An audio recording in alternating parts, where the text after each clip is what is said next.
It is the business of the Chassid to live now for the realization of this Messianic Age. Paul Philip Levertoff. So the final chapter, the epilogue of Levertoff's work, Love in the Messianic Age, is titled Love in the Fourth Gospel.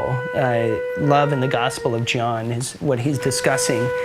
And this is really what he's been building up to. In the 6 previous chapters, he's been building up to this idea of connecting the apologetic of Hasidic spirituality, a Jewish spirituality, and now he's connecting it to the very mystical Gospel of John.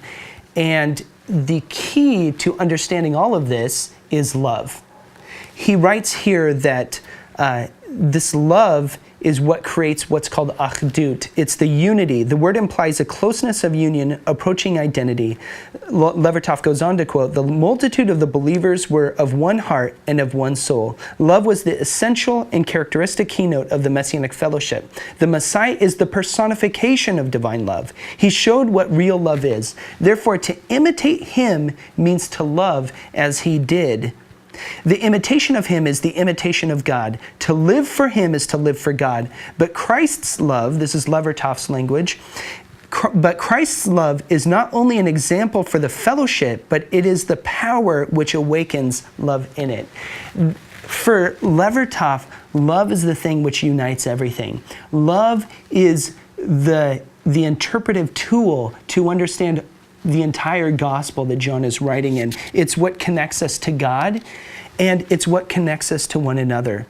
And what's interesting is he then goes on to discuss a concept that is very rich in Judaism of Kiddush Hashem, of sanctifying the name of God.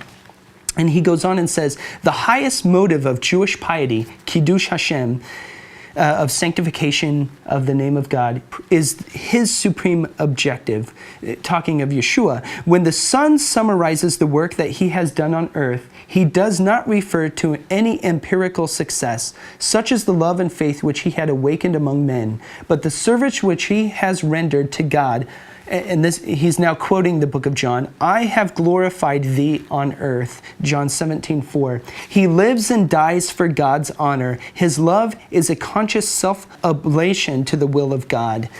His will is to finish the work of him who sent him. This is really Yeshua's task in his work here, that we spend so much time talking about the act of his crucifixion and resurrection, that the reality of his actual life and teachings are intrinsic to delving deeper into the role of Yeshua and his role as the Mashiach of the Messiah, is that he didn't just live, 33 years and then the end of his life is all that's worth it.